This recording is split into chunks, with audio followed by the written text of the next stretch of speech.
Hello, my name is Katie Groves, and I am a survivor of the child snuff industry. This video is about my experience growing up in a child snuff ring known as Uncle Sam's Snuff Factory. This ring was located in Central Texas, and I will speak about it in the past tense only because I do not have current knowledge of its existence.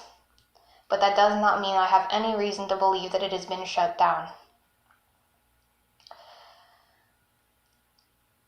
Based on my hazy recollections, hazy because of the torture, the dissociation, the drugging, etc., the MK programming, I cannot give you an exact location, but I know that it was somewhere in Central Texas.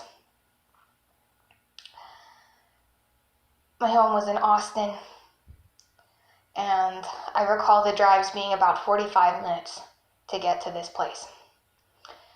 I recall it being in farmland, the entrance at least, but most of the ring being underground. Many people have a hard time believing that child snuff exists, that even snuff exists, then let alone that high-ranking government officials and military agencies orchestrate it. To believe that there are deep underground military bases that commit mass genocide against children, film it, and sell it on the black market for quote-unquote gore whores, snuff fiends, slop sluts, snuff kings. To watch it is unfathomable to most people. Unfortunately, that is reality, and that is a reality I know too well. I spent the first 17 years of my life being taken to that place on a near-daily basis, sometimes held for longer periods of time, in which I was incarcerated, did not know if I would ever see daylight again. I've witnessed thousands of murders, largely of children of color, who were systematically targeted for their race by the white supremacist government, which runs the United States.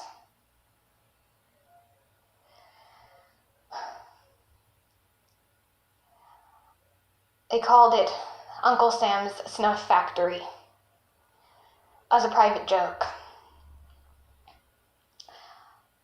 as if it was a mom and pop shop, a local business. Uncle Sam was supposed to be a friendly figure, a figure in American propaganda, supposed to look at like a father, like a friend. The Snuff Factory, also known as the Genocide Factory, is the very literal definition of hell on earth. That is not unique. There are other places like it all over the world. I have been trafficked there as well. But what I can say is there is no place like Uncle Sam's. It is one of those places where a person can get literally anything they want for the right price if they have the connections to be there. I have seen wealthy, aristocratic white women ordering children of color on menus to be delivered dead, cooked on platters in a wing of the place they called Cannibal's Kitchen. And the reason I'm alive and the reason I survived is because I was born into an organized crime family involved with the CIA who ran this operation. And I had the genetics, the family background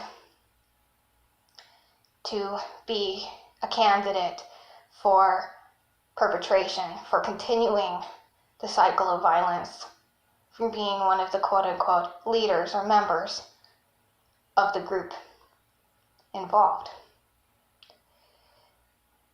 So I was kept alive for experimentation, for slavery, for use. I fought my way out, and if you want to learn about that, you can watch any of the videos on my channel. It'll be informative. But I still suffer every day deeply with the post-traumatic stress. I have polyfragmented dissociative identity disorder as a result. It actually goes beyond polyfragmentation. I have something called exponential fragmentation, which I have spoken of in some videos I'll put in the description below, so that you can understand the level of trauma that this type of abuse can create.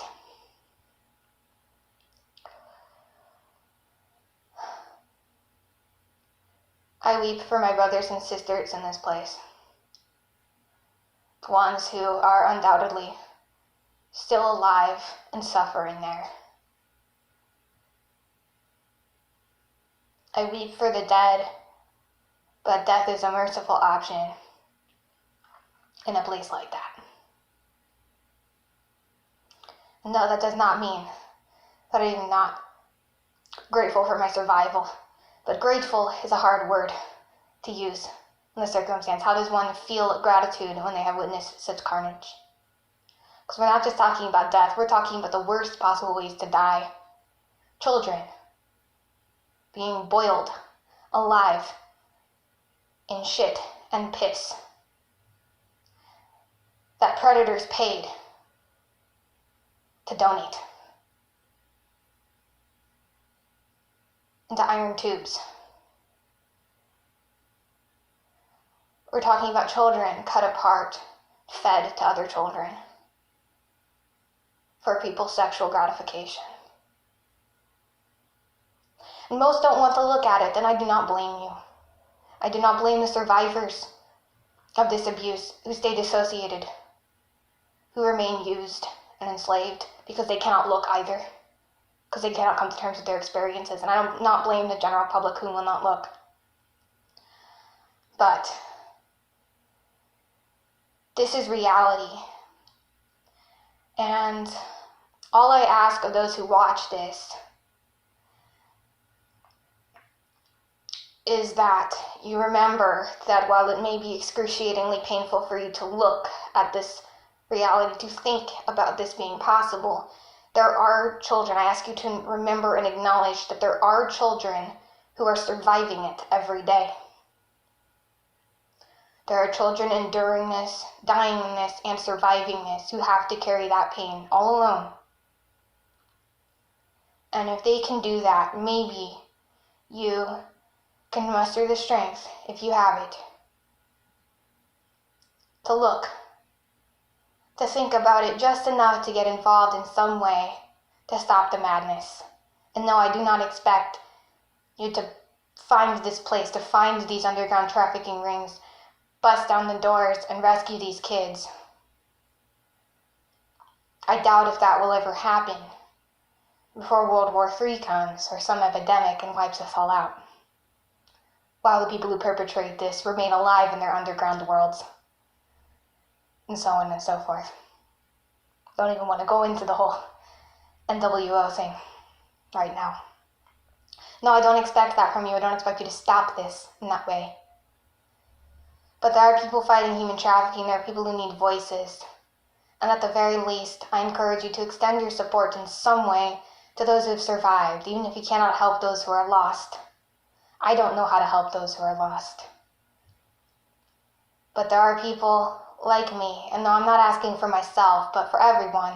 There are people like me who have survived these things who need help.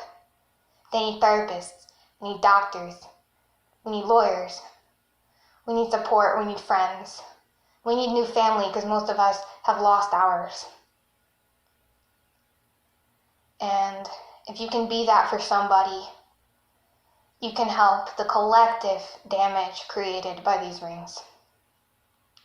And hopefully one day that collective spirit will be strong enough to take this stuff out at its source, to go down into the trenches and actually rescue the majority of the children in child trafficking who never make it out. Thank you.